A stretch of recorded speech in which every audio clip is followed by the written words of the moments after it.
gran amigo de Argentina y muchos de los avances en trasplante que tiene nuestro país ya lo debemos saber, ¿no?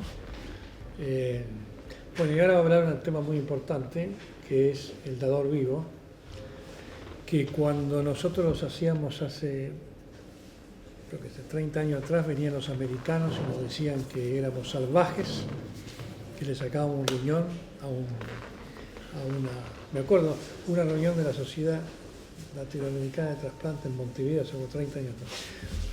Y nos acusaban de salvajes, de que nosotros sacamos... Bueno, parece que no somos salvajes, pues se hace mucho afuera. Se hace mucho afuera y acá no se hace más. Bueno, Emilio, dale. Bueno, muchas gracias. Vamos a ver si terminamos en media hora. Tuvimos 2 días intensos de actividad. Yo nunca en mi vida estuve 6 horas en la sala de operaciones, la sobreviví. Con Marisol manejamos todo ahí. Ayer, fue pasando el tiempo desde el 2000 hasta ahora, que 2001.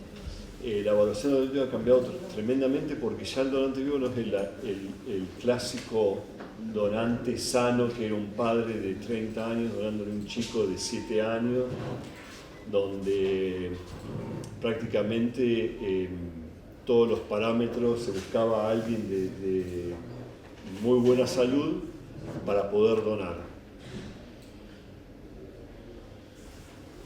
Ese, no sé si es ese, sí, dice abril 24. A ver si lo podés agrandar. ¿Puedes hacer? Ahí está ahí. Bueno, vamos a hablar ahora del donante vivo de más alto riesgo, porque hoy por hoy hay poca gente que en general es completamente sana, por muchas razones, ¿no? ¿Qué es un donante vivo? Un donante vivo de riñón es un individuo mental y físicamente sano que voluntariamente dona un riñón por un motivo altruista y lo hace en ausencia de cualquier tipo de coerción. Y la nefrectomía en sí expone al donante a riesgos médicos, psicológicos y quirúrgicos que no existirían a menos que él o ella donase un riñón. Esta es una definición que escribí yo hace ya como 15 años, pero más o menos están los componentes ahí de que el individuo tiene que cambiarlo, relativamente mental y físicamente sano, que voluntariamente dona, habría que poner, pero también que es importante que sea relativamente sano, que no haya ningún tipo de coerción. Recuerden que la coerción no es solamente financiera, de las más difíciles de detectar es cuando hay coerción familiar. Y esto pasa mucho en algunas culturas, no creo tanto en la nuestra, pero la veo mucho en otras culturas donde hay 5 hermanos, hay que donarle un riñón al padre o a un hermano, y la madre o el padre decide, le ponen presión a uno de los 3, 4 hijos para que sea el donante. En vez de los 3, 4 hijos decidir cada uno quién quiere ser. Eso es importante detectar. Y como ya digo, si no donase no tendría ningún tipo de riesgo. Inclusive hacer la evaluación del donante conlleva riesgo. Porque muchas veces, aunque no termine donando, porque muchas veces se detectan lo que decimos incidentaloma, encuentros que no están relacionados que pueden causarle estrés al donante. ¿No hay algo acá? Bueno, no importa. Por ejemplo, aunque terminemos no aprobando el donante, le podemos encontrar mejor una alteración, no sé, un nódulo en algún lado que va a terminar estresando al donante y que a lo mejor no tiene ningún significado clínico o quirúrgico. Este sería un donante ideal de los pocos que existen ahora, un hombre de 36 años que está donándole a su padre, que no tiene comorbilidades, que es sano, que tiene un índice de masa corporal normal, que tiene un clínico de creatinina normal, función renal normal, creatinina normal, cistatina C normal, presión arterial o tensión arterial normal, laboratorios normales completamente. Pero la mayoría de los donantes que tenemos hoy, una mujer de 59 años que le pide donar a su hijo, ¿no? Hiperlipidemia, con ese índice de masa corporal normal, meten en este caso, estos son casos reales, pero tiene una función renal más baja, tiene la presión arterial en el de 142 sobre 88, inclusive en un mapa también tiene hipertensión arterial no detectada, tiene, como se dice, intolerancia a la glucosa, etc. Este es el típico donante que vemos hoy, digamos, no es el primero. Entonces las preguntas es, con respecto a la segunda donante o a la primera, la autorizaría donar a esa mujer a un chico de 25 años, es el riñón ideal, por ejemplo. ¿Por qué sí, por qué no? Uno se plantea todo este tipo de preguntas, pero lo importante es que siempre eduquemos bien al donante. Este es un paper que publicamos hace 3 años ya en American Journal of Transplantation con data del registro de Estados Unidos. ¿Por qué la donación con donante vivo es muy importante? Porque si uno se trasplantó con un donante cadavérico entre 2014 y 2017, ya no veo tanto hoy por hoy, pero la sobrevida es más o menos de 12 años. ¿No? Pero si esa misma persona recibió un donante vivo, la sobrevida es de 19 años. Especialmente para gente joven que va a necesitar otro riñón en el futuro, es importante que consigamos un donante vivo. Este es por millón de habitantes, donantes vivos por millón de habitantes en el mundo. Esto es data del 2020, creo. No veo muy bien, pero Turquía. Acá arriba tenemos países como Turquía, Corea, Arabia Saudita, etc. Estados Unidos es el primero que aparece por millón de habitantes, creo que es, no veo el número, pero son como 16, 18 por millón de habitantes. Le sigue México. Lo interesante de México, Domingo conoce muy bien, no todos los estados de México tienen la misma proporción de donantes. Por ejemplo, Jalisco es un estado donde tiene una cantidad de donantes tremendamente alto. Después le sigue Argentina. ¿Argentina ahí? ¿Qué dice Argentina? Estamos acá abajo. La verdad tendría que haber agrandado esto, pero España también está por acá abajo. España tiene muy buen trasplante de donante cadavérico, pero tiene un sistema totalmente ineficiente para la evaluación de donante vivo. Uruguay está cerca de Argentina, etc. Colombia también. Pero después en el resto de Latinoamérica no hay mucho donante vivo comparado con otros países. Pero en Argentina relativamente estamos mal, pero vamos bien. O estamos bien, ¿viste? Mitad y mitad, siempre. Estamos en Latinoamérica, Domingo, que estaremos tercero, segundo, tercero, con respecto a todos los otros países. Hoy por hoy también el donante vivo, esto es data de Estados Unidos, en general es no relacionado. Si vamos a los años 60, 70, eran todos hermano a hermano, padre a hijo, hijo a padre. Hoy por hoy el donante vivo relacionado está bajando tremendamente y el que sube mucho es el que se le dona a las parejas o al partner, a las esposas. Y también tenemos mucho aumento de donantes entre amigos o conocidos. No necesitamos en Estados Unidos pasar por un juez, mientras yo pueda probar que soy amigo de Rafael de 40 años. Entonces yo puedo donar a un amigo mío, tengo que probar, como llevar fotos, lo que sea, que soy amigo de la persona a la que quiero donar, que tuve una relación con esa persona de mucho tiempo, para evitar que uno crea que es coherencia. Y mucha gente, increíblemente, dona a los amigos, es impresionante, o gente que trabajó toda la vida, 20 años juntos, 30 años juntos, y se donan riñones.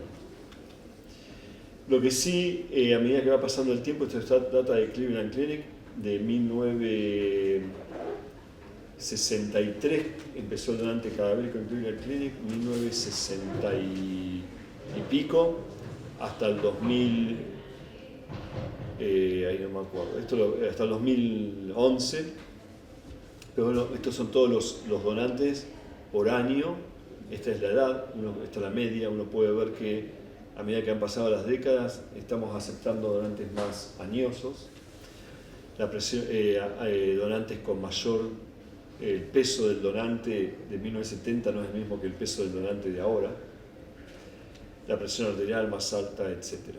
Es decir, estamos tomando riñones de donantes de mayor riesgo.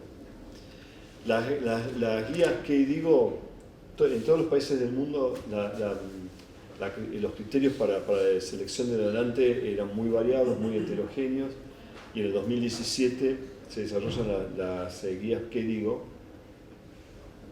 no sé cómo dicen, que yo no estoy mucho de acuerdo, pero son buenas porque en general lo que hicieron fue homogeneizar las políticas de los criterios de selección de pacientes, de donantes en distintos países del mundo. Tiene muchos capítulos, vamos a repasar algunos, los que están en amarillo: función renal, evaluación de hematuria, nefrolitiasis, presión arterial, síndrome metabólico y diabetes, y la parte genética no voy a hablar, pero puedo contestar preguntas. El lunes voy a hablar sobre la parte de evaluación genética en Buenos Aires. Hicimos una revisión nosotros que se publicó, no me acuerdo, en HAKD, de las KDIGO Guidelines, con una crítica, digamos, lo que es más un resumen, porque son como 200 páginas de las guías. Entonces hicimos un resumen de las guías.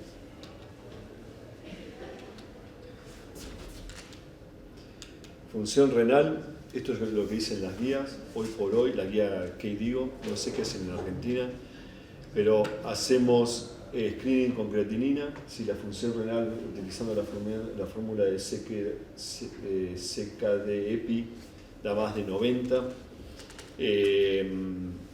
Bueno, primero hay que hacer eso, después confirmar con iotalamato, que ahora estamos haciendo mucho menos en Clinical Clinic, con clínicas de creatinina, y si no está disponible, recomiendan chequear otra creatinina y cistatina C, y después lo que recomiendan las guías es que si la función renal es más de 90 está bien, menos de 60 no hay que aprobar el donante, entre 60 y 90 lo dejan al criterio del centro, es decir, hay mucha variabilidad ahí.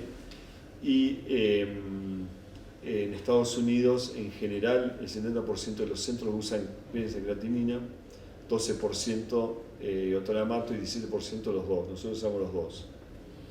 Y el corte que se utiliza, que generalmente se utilizó por mucho tiempo, es de 80 de mililitros por litro, pero ya eso no se usa más. Esto es data de Cleveland Clinic, pero podemos ver que a medida que el donante es más viejo, la función renal es más baja, y publicamos estas tablas del rango de función renal para donantes femeninos y masculinos, dependiendo de la edad, el percentilo más bajo, la media del percentilo más alto. Es decir, que debemos tener en cuenta la edad del donante y el tipo de donante para saber si la función renal es baja o no. Una mujer de 65 años que quiere donarle al esposo y tiene una tasa de filtración glomerular de 72, puede estar totalmente bien. Pero no es lo mismo para un chico de 30 años. La función restante renal compensa parte de la función perdida, pero el aumento compensatorio a veces no es tan apropiado. Esto es data publicamos hace también 3 años o 4, usando el registro de Estados Unidos. ¿Cuál es la función renal después de donar usando las ecuaciones de CKD-EPI en donantes que hayan donado un riñón? 34.000 donantes, y le medimos la función renal a los 6 meses, 12 meses y 24 meses después de la donación. Queríamos entender los factores que determinaban la función renal después de la donación. Esto es antes de la donación, donantes entre 45 y 60, más de 60. Y esta es la función renal antes de la donación. Este es un corte de 60 y pueden ver ustedes claramente que la mayoría de los donantes tenían función renal mayor de 60, y especialmente va bajando con la edad. Ahora, muchos de estos donantes le hacemos la nefrectomía, la creatinina le va de 0.9 a 1.4, le hacemos la ecuación, le da 57 de función renal, van al médico clínico, no sé cómo es acá, pero allá es todo electrónico, y sale la creatinina de 1.4 y sale el GFR de 57 y sale usted tiene enfermedad renal. Entonces nos llaman, por eso la educación del donante es fundamental. Lo primero que le decimos es, cuando te digan eso, no le des bolilla, llamaron, y nosotros tenemos que educarlo al donante. Porque esto es lo que pasa. La mayoría de los donantes de 45 años o más, la mitad van a tener una función renal menos de 60 si usas esta ecuación. Y la verdad es que no, es muy debatible si tienen enfermedad renal crónica de estadio 3, porque no tienen un proceso intrínseco del riñón que lleva a pérdida de función renal, sino que le sacamos un riñón. Y cuando vos tenés dos riñones, que yo le digo a los pacientes, los donantes, el otro concepto que hay que educar al donante, no tenemos dos riñones porque tenemos uno de repuesto. Lo que pasó es que la función renal viene en dos compartimentos, como el pulmón. Tenemos dos riñones porque necesitamos dos riñones, pero en un estado de salud, o relativamente salud, la nefrectomía puede, de un riñón, es decir, tenemos dos riñones, perdemos de golpe el 50% de la función renal, pasa desde el momento que ayer Alvin y Francisco hicieron la nefrectomía, pasó de golpe a 50. Lo que pasa es que, como saben, el riñón tiene la capacidad de compensar y la mayoría de los pacientes pierden al cabo de 2 años un 33% de función renal. Es decir, si tenés una clearance de 100, vas a terminar con 66. Prácticamente esa es la cosa. Y muchos pacientes van a tener una función renal menos de 60 por ecuación, medida por ecuación. Entonces, educación es muy importante del donante. ¿Qué factores determinan la función renal? Este es un estudio de Minnesota. 3.900 donantes del 63 al 2013 y estudiaron distintos factores relacionados a la función renal. Lo primero que sabemos, y que esto es muy obvio, pero es muy importante mostrarlo, es que esta función renal, esta es la función renal predonación y esto después de la donación. Y lo primero que podemos ver acá es cuanto más alta es tu función renal antes de donar un riñón, más alta va a ser después de donar un riñón. Y esto es después de 20 años de donar el riñón, después de 30 años de donar el riñón y después de 40 años de donar el riñón. Es decir, podemos decirle, educar al donante cuando estamos en la evaluación, que si tiene una función renal relativamente baja, es muy probable que va a tener un GFR de menos de 60. Lo otro que es importante es la edad, como lo mostré en la anterior, cuanto más añoso es el donante, más baja va a ser la función renal después de la donación, después de 20 años, 30 años y 40 años. Es muy importante educar al donante bien. Lo otro que es muy importante, esto es también la misma data, pero otro paper, ustedes saben que hay varios papers ahora que describen un aumento de la incidencia de la enfermedad renal crónica terminal en donantes, en gente que dona un riñón. Y que la mayoría de esos donantes que terminan en diálisis solicitando un trasplante son familiares de primer grado con el que le donaron el riñón. Y estas las curvas de donantes que le donan, esta es la función renal, este es el número de años después de donar. Los de azul son los que le donaron a alguien que no estaban relacionados biológicamente y los rojos los que le donaron a alguien familiar con una enfermedad como una glomerulopatía o diabetes. Es decir, y esto es independientemente de la edad del donante. Si no estás relacionado con el donante, tenés mucha mejor ganancia de función renal al cabo de los años por venir. Pero si estás relacionado con el donante, tenés mucho más riesgo de tener algún componente genético que está asociado porque tiene. Y también se transmite a un aumento de la incidencia de enfermedad renal crónica terminal en estos donantes. Entonces es un concepto también muy importante. Con respecto a la presión arterial, antes, si uno tenía hipertensión arterial, se descartaba el donante. No tenemos evidencia en data de Estados Unidos que la hipertensión arterial esencial sea causa de enfermedad renal, con la excepción de gente con descendencia del oeste de África por la mutación de ApoL1. En la población básica, blanca no existe esa asociación. Lo que sí sabemos es que hipertensión arterial facilita o, ¿cómo se dice? Acelera la pérdida de función renal cuando ya hay enfermedad renal o porque ya le sacamos un riñón, etc. Pero si uno se va hace 20 años, un donante que tenía hipertensión arterial no donaba. Y fueron los de la Clínica Mayo, hoy por hoy, En Estados Unidos, en gris es data de 2005. Si el paciente tomaba una medicación, 2 medicaciones, 3 medicaciones, le decían que no, andate, no te aceptamos como donante. Hoy por hoy, de data del 2017, tomamos donantes hasta con 2 medicaciones o 3 medicaciones. Mientras la presión arterial esté controlada, aceptamos el donante. Y esto es gracias a lo que decía Alvin hoy, gracias a que alguien dio el paso adelante y tomó más riesgo. Y esta gente fue la gente de la Clínica Mayo, Steve Textor y Sandy Taylor, que en el año 2004, este paper es viejo, a ver si lo tengo, no, la borré. En el 2004 publican el primer paper donde pacientes caucásicos con presión arterial controlada y todo el resto normal los aceptaron como donantes y mostraron que la hipertensión arterial, por lo menos al año del trasplante, de la donación, no tenía impacto en la función renal o en nada. Y ahí empezó, y hoy por hoy, no sé ustedes, pero nosotros tomamos muchos pacientes, todos los pacientes nuestros tienen hipertensión arterial. 1/3 de la población de Estados Unidos tiene hipertensión arterial. Entonces es muy difícil poder seleccionar muchos donantes si te pensás a poner muy piqui con todo lo que es cosas.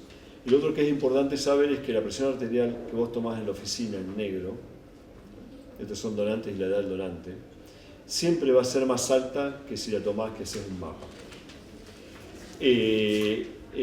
Siempre. Entonces hacemos muchas veces el mapa, le dicen, 24 mapa. Y vas a ver muchos donantes que tienen hipertensión, que tienen enfermedad hipertensión del no sé, el guardapolvo, ¿cómo se llama? Guardapolvo blanco. Porque hay muchos que dicen bata, pero nosotros decimos el guardapolvo. Sí, white coat hypertension. Hay mucha hipertensión no detectada, etc. Nosotros publicamos nuestro trabajo, ¿este es nuestro? Sí.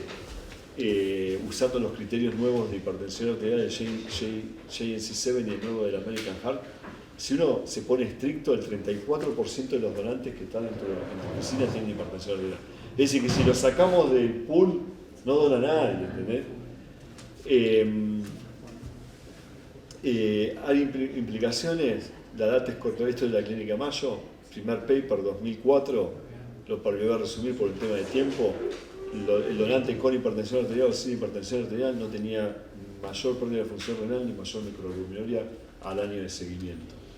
Este es un estudio inglés, después de 6 meses, healthy control de personas normales que no donaron un riñón pero eran sanas, donantes que donaron el riñón, al cabo de 6 meses tenían la presión arterial un poquito más alta los que habían donado un riñón, comparado con los que no habían donado riñón, pero de 1 o 2 milímetros de mercurio, es decir, muy poquito.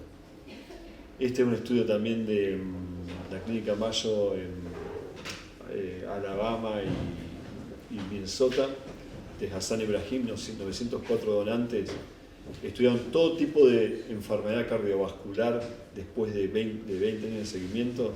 Se los resumo: no hay mayor mortalidad, no hay mayor enfermedad cardiovascular, no hay mayor diabetes, nada. Es decir, no estoy diciendo que tener hipertensión arterial, estamos hablando de hipertensión arterial controlada, ¿no? Es decir, hoy por hoy el donante vivo, no sé cómo es la experiencia de ustedes, pero muchos tienen hipertensión arterial controlada. No decimos que no, siempre y cuando el paciente no tenga evidencia de órgano, ¿cómo dice órgano blanco? ¿Cómo? Daño de órgano blanco, microalbuminuria y hipertrofia del ventrículo izquierdo. Lo que no hacemos en la clínica, que lo tendríamos que hacer pero no lo hacemos, es mirarle, no sé qué porcentaje de pacientes con hipertensión arterial controlada tienen evidencia de retinopatía. No, evidencia justamente la guía te dice que no tenés que hacer salvo. Siempre aprendo, porque yo no sabía eso. Me había quedado con mis conocimientos en 1990 y pico cuando entrené, que se miraba, ¿no? Gracias a Dios ni le miramos los ojos. Entonces. Pero miramos una ecografía y hacemos microalbuminuria. Vamos a pasar este. Entonces, con respecto a hipertensión arterial, hay que medirla bien. Sin evidencia de órganos blancos pueden donar, y en general no hay evidencia de que los donantes con hipertensión arterial tengan resultados negativos a largo plazo. Vamos un poquito más rápido. Metabólico, ¿qué dicen las guías? Donantes con índice de masa corporal más de 40 deben ser excluidos. Entre 30 y 40 queda a disposición del centro. Nosotros hacemos 35, pero vamos a bajar a 32 próximamente. Donantes con diabetes no tendrían que donar. Aquellos con prediabetes había que decidir, digamos, en todo lo que es Corea y Japón. Recuerden que no tienen el concepto de muerte cerebral, la mayoría son donantes vivos y son líderes en tomar donantes con riesgo o hacer el intercambio. Y si tienen factores de riesgo, cambiarlos. Este es un estudio vamos a hacer el próximo estudio, que es el más válido. Este es un estudio de Hassan Ibrahim, también de data del norte de Estados Unidos, la mayoría caucásicos. Lo que pueden ver acá es que este es el índice de masa corporal de los donantes, más o menos 28. Lo que dice ahí 26. Cleveland Clinic es 28.1, el índice de masa corporal promedio de nuestros donantes. Pero tenían donantes que tenían índice de masa corporal de hasta 40. Y este es ¿qué dice? Estos son los sanes. Como decíamos antes, a medida que han pasado los años, estamos tolerando más peso en los donantes. ¿Qué mostraron? Esto es importante porque acá tenemos menos de 30, más de 30, entre 30 y 35 y más de 35. Aquellos donantes con índice de masa corporal de mayor de 30 tienen mayor, y no veo ahora, pero tiene mayor enfermedad cardiovascular, mayor pérdida de función renal, todo menos mortalidad. Es decir, antes llegábamos hasta 35, ahora después de este estudio estamos pidiendo que por lo menos bajen a 32. Y lo que tiene de bueno es que los donantes están muy motivados, que realmente quieren donar, bajan de peso. Que no significa que al mes no suban de peso, pero por lo menos saben dos cosas. Una cosa es que pueden hacerlo, si en el futuro van a tratar de vuelta. Y otra cosa es que por lo menos en el momento, por el acto quirúrgico, digamos, tener a alguien más flaco siempre, no soy cirujano, pero por lo que escucho, es mejor que tener a alguien más gordo. Entonces, para el momento de la donación, es mucho más fácil técnicamente. Este es un estudio de Corea, o Japón. 444 donantes con seguimiento de 88 años que tenían intolerancia a la glucosa. Vamos a hacerlo fácil. Aquellos que tenían intolerancia a la glucosa eventualmente tenían mayor desarrollo de diabetes tipo 2. Lo importante es poder controlarlos, seguirlos y educarlos a que mantengan peso. Síndrome metabólico es muy común, es fácil de tener síndrome metabólico, 3 de los 5, un poquito de presión arterial, un poquito de obesidad, índice de masa corporal más de 30, intolerancia a la glucosa, HDL bajo o triglicéridos altos, 3 de los 5 te da eso. Nosotros en un estudio hacemos biopsias de implante y pueden ver que los donantes que tomábamos con síndrome metabólico, un 31% tenían nefroesclerosis, digamos, 30%. La biopsia no era normal, digamos, un tercio de esos donantes tienen glomerulosclerosis, comparado solamente con un 9% de los que no tienen síndrome metabólico. Es decir que cuando nos crece la panza tenemos que empezar a tratar de bajarla porque todo eso tiene consecuencia, más colesterol, más el peso, subir de peso más que nada es lo que te lleva a intolerancia a la glucosa, hipertensión arterial, dislipidemia, etc.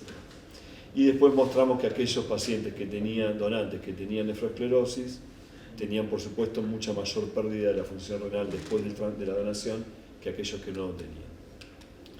Pero lo que mostramos también es que si los hacíamos bajar de peso, mejoraba la hipertensión arterial, mejoraba los triglicéridos, mejoraba todo. Es decir, que sigue siendo importante que sigamos educando antes y después. Nunca es tarde, vamos a ponerlo así, para que mejoren. Y muchos bajan y los que más se preocupan por la salud tienden a mantener el peso. El problema es que la gente joven no puede. Pero ya cuando están un poco más, que ya vivieron lo que hay que vivir, y dicen, bueno, ahora me tengo que poner las pilas, son los que mantienen el peso. Pero un chico de 25 años, 30 años, todo lo que hace antes de ganar lo vuelven a hacer después de ganar. Pero hay que seguir con la educación. Voy a pasar, porque quiero terminar, no porque me quiera ir, sino para charlar y para después disfrutar el día. Hematuria y nefrolitiasis. Hematuria es muy prevalente. Esto es más debatible. 1 a 15 más. Hoy te iba hablando de hematuria, te quería preguntar si le habían mirado la orina al caso tuyo, porque sí, es muy importante. Tenía eritrocitos dismórficos. Lo mismo acá. Hay estudios que dicen que hasta el 15% de la población tiene hematuria, especialmente en un estudio israelí, toda la gente que vive en lugares más secos, en el medio oeste, hay más prevalencia de hematuria. No siempre es contraindicadora de trasplante renal. El paper número 1 que salió, que fue de Barcasis, que en 2005 tenían 11 o 12, 10 donantes potenciales con hematuria. 2 de los 10, los biopsiaron a todos, al donante. Porque el donante hace una biopsia. Solamente 2 de los 10 tenían algo. Los otros tenían, de los otros 2 tenían histología normal, los otros tenían thin basement membrane disease, como se dice, membrana fina. Y muchos tenían IgA. Pero nosotros, ¿qué es hematuria? Ojo. Para nosotros hematuria es cuando el urólogo le hace toda la evaluación, hace cistoscopía, en general no hace cistoscopía en Cleveland Clinic, a menos que haya antecedentes de uso de, por ejemplo, ciclofosfamida o una hematuria que no resuelve. Pero si el estudio es totalmente negativo y quieren realmente donar y tienen hematuria y tienen eritrocitos en la orina más de 5, no solamente un dipstick, le ofrecemos biopsia. Rara vez llegamos a eso, te digo la verdad, pero hemos biopsiado un par, especialmente si le van a donar a un familiar. Este es un estudio más nuevo, también de 2010, sí, 5 años después, también de Corea, 242 donantes vivos, 27 meses de seguimiento, la función renal era baja, 80, 30% de hipertensos, 18% necesitaban medicación, 8% de los donantes tenían hematuria en el momento de donar. Más comunes en donantes familiares y pacientes con IgA y glomerulopatías. De ellos, muchos desarrollaron después de la donación proteinuria, por dipstick nada más.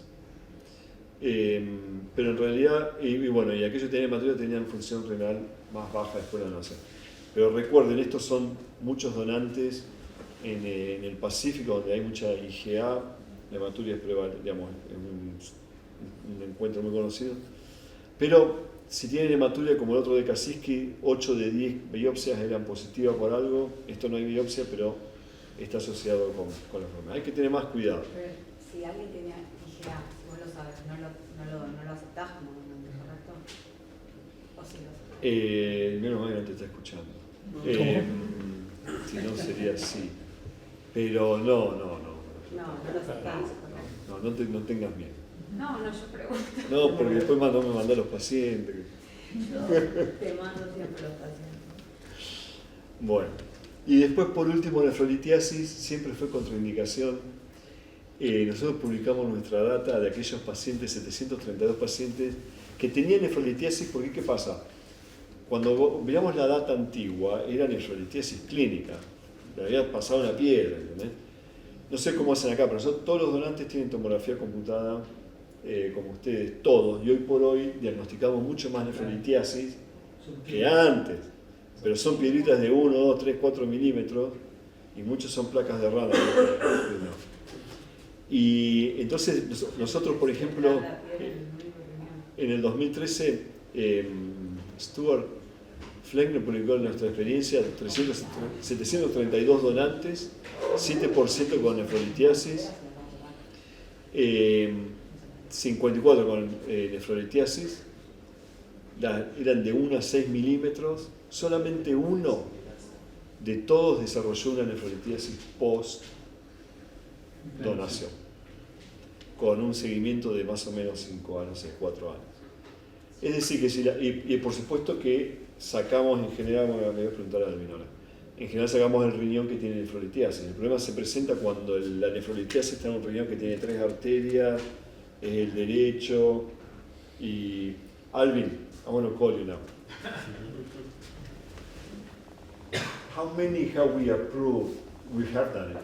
You know, I'm talking about nephrolithiasis, when we have a donor, of course, Alvin always takes the kidney with. But sometimes you can, because you have 3 arteries on the same kidney where you have the little tiny stone. A todos le hacemos un stone panel, lo estudiamos metabólicamente. I know we've done it. How many have we done in the last few years where the patient, when we leave the kidney stone in there? Like a tiny one. Because of technical issue, you know? We've done it.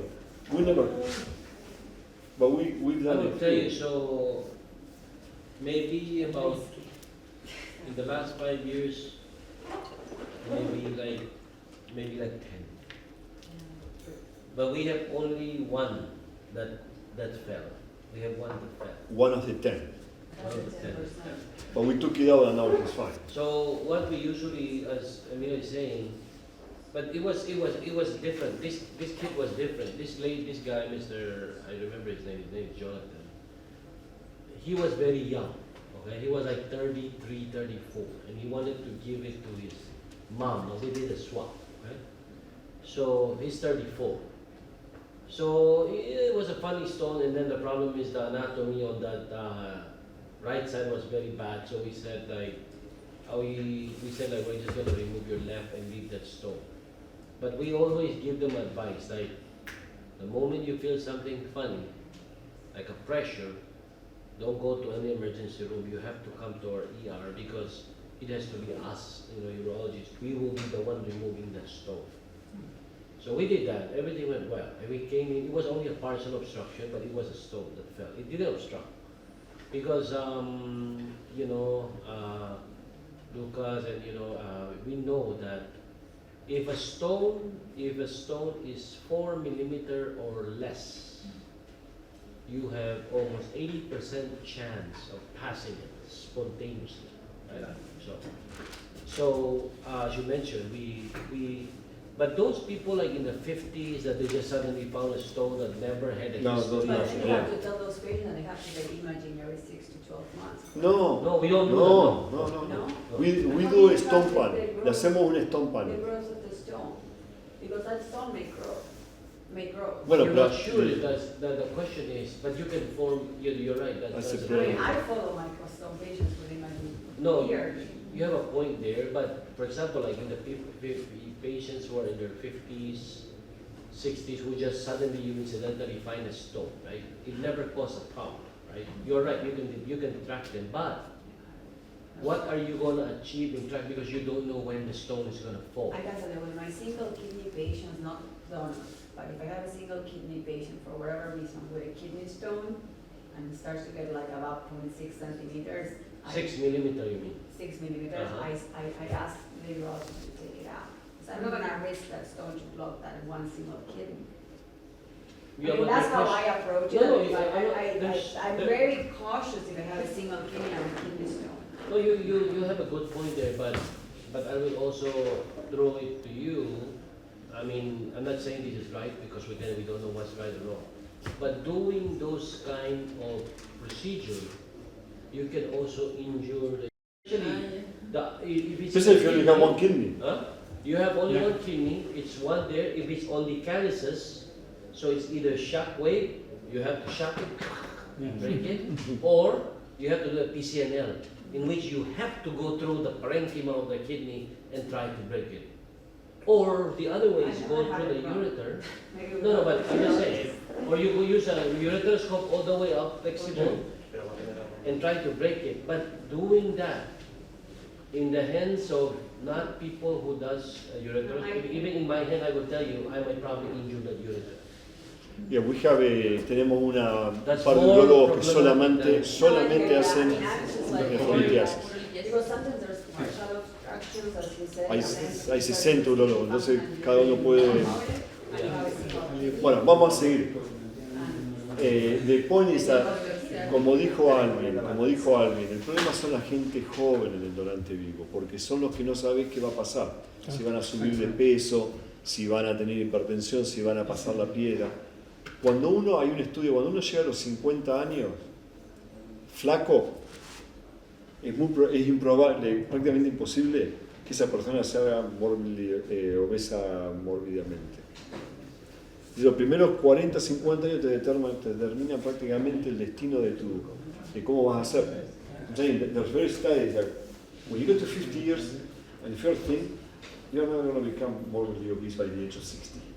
The problem is when you're young, that you don't know you have like 60 years, you know? So when we have a donor that is 55 or 60, and they haven't developed A, B, and C, and D already, Yeah, they're like more likely going to have a cancer or something else, you know what I'm saying? The problem is when you have 20 years old, Yeah. and you look at the parents and they're overweight, and they have diabetes, and then those are, you don't know. But when you get to 50, like I said with the kidney stone, you get to 50, 55, you have the kidney stone, you never passed it. It's I much think, less to of a me, problem. I mean, again, there's no right and wrong. I think Lucas can tell us the only data that is proved to prevent recurrent stone is you have a urine output of 2.5 liters. So for these kind of people, to me, they come to me, I will tell them three things. Number one, since you never had a stone, you need to drink 2.5 liters, okay? I'm making sure you have 2.5 liters of urine output, so that's more than 2.5 liters. Number two, I think it's education. You have to tell them that the moment, because this is very classic, either pain or suddenly you don't make urine. If you don't make urine, go to our ER. I mean, that's simple as that, right? I mean, that's the education that we need to think, because I'm always worried about instrumentation, because instrumentation can cause more problems, especially very high stone, like in that calyces, you have to use a very nice flexible ureteroscope to go all the way and try to look at it, laser it. You might injure that problem, you might create more problem than really help. I mean, that's how I see it. But Pero así manejamos la nefrolitiasis. A veces la dejamos pasar, pero la gente joven, a todos le hacemos, ¿cómo le dicen? Estudio metabólico. La mayoría de las veces no encontramos nada. Lo que sí encontramos siempre es que mucho consumo de sal. Vos le decís, ¿come sal? No como sal. Le hacés el estudio de 24 horas y vienen con más de 180 o 200 milimol de sal. Con sodio urinario. Sodio urinario alto. Tenés menos de 110. Menos de 110 son 2 gramos de cloruro de sodio por día, que equivale a cocinar en tu casa, comida fresca y sin agregarle sal en el coso. Puedes agregar sal durante la cocción, pero no en el coso. Ahora si te comés con los salamines con noche, con aceituna y queso y qué sé yo, ahí tenés, si empezás a comer afuera, ya ahí tenés 150. Y si le agregás pan y un par de cosas más, ya te los 200. Es decir, lo más importante para no comer sal es no comer afuera, es comer en tu casa. No, comer sí, no. Pero no comer afuera. Y todo lo que está preservado tiene sal. Y eso es lo más importante, que no coman sal y que tomen líquido. Si no hay mucho más tampoco. ¿Cómo? Tan simple como eso. Sí, no, el problema de la sociedad de hoy es que comemos muchas cosas fuera, digamos, vamos a comer. Y los restaurantes tienen 3 secretos para vender comida: sal, azúcar o grasa. Si vos haces un restaurante que no le pone sal, azúcar y grasa, no te compra nada, no vale nada, no vende lechuga. Así que bueno, educación más que nada. Convención de trasplante de donante vivo se practica en todo el mundo. Bueno, las pautas varían mucho de país a país. Y varían no de país a país, varía mucho de centro a centro. Hay centros que son mucho más agresivos que otros. El espectro de salud de los donantes vivos de riñón contemporáneo es muy amplio. ¿Qué definimos como salud? Las comorbilidades prevalentes como sobrepeso, síndrome metabólico, hipertensión, no contraindican el trasplante, pero hay que evaluarlos cuidadosamente y hay que educarlos más que nada. Y debido al posible aumento del riesgo médico a largo plazo, es fundamental seguir el donante. Nosotros no lo seguíamos en Estados Unidos y ahora el gobierno nos hace, desde el 2013, nos obliga a seguir el 80% de los donantes, porque muchos se mudan, a los 6 meses, año y 2 años, lo único que nos pide es una análisis de orina, que alguien le tome la presión arterial, una creatinina, y no necesariamente lo tiene que hacer centro trasplante. Puede hacerlo el médico de cabecera en donde viva el donante, nos tiene que mandar la información, y si nosotros le llamamos al donante, que nos den y reportarlo. ¿A qué? ¿A dónde? A UNOS. Ah, A UNOS. Y si no, lo lográs hacer, Alvin, I'm telling them that we are asked by UNOS to report outcomes on living donors. no va con mi ley. I think it's 80% at 2 years, no? Ours? No, ours, ¿Eh? the requirement. Yeah, no, they want 100%. But No, at 2 years I don't think so. They want it as 1 year or more. I think like What did Sí, sí, they want? sí. Yeah? Ahora que es a That's nivel good americano. there because a lot of the donors move away. Pero UNOS, y si no es un flag que te ponen. Nosotros con mi ley no tenemos problema. ¿Cómo? No se lo diga. Con mi ley no tenemos problema. Claro. No. No existe el Estado hoy. Bueno, pero esto, UNOS es parte del Estado, pero es un contrato. Sí, es una fundación. Es una fundación. Bueno, con esto termino. Muchas gracias.